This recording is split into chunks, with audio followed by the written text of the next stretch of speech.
kotene kod ogai mar Azimio Raila Odinga. Twak monego bed ni bedo mar jokanyo 150. Penjo machielo bende nyalo bedo ni 150 gibo bed ka igwelo gi yo machalo nade mondo jo Kenya duto ofil ni gibedo represented. E twak makamano kapok ne wadhi e yueyo achak kodi Recho nitiere wach moro mane ile kapok wadhi Newton mana mapiyo piyo.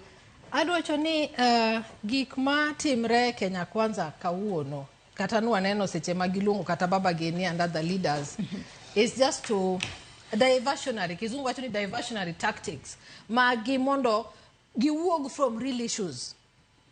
Real issues okeni finance bill ne nyaka kwedi.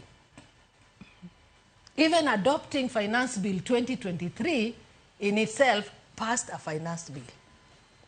Omiyo seche mondiek wuoyo to nyisowa ni gin giteko nikech jo bunge no yier ka gise pass gimoro to it should be like that.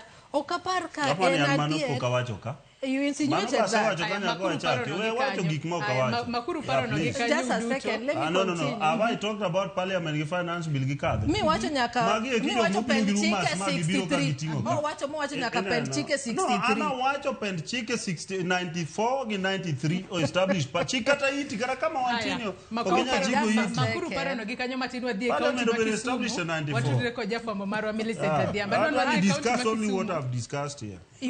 Recho makparo no gi kanyo mondi matino. Adwa dhi e county ma Kisumu mondi watudre ko jafwambo marwa Millicent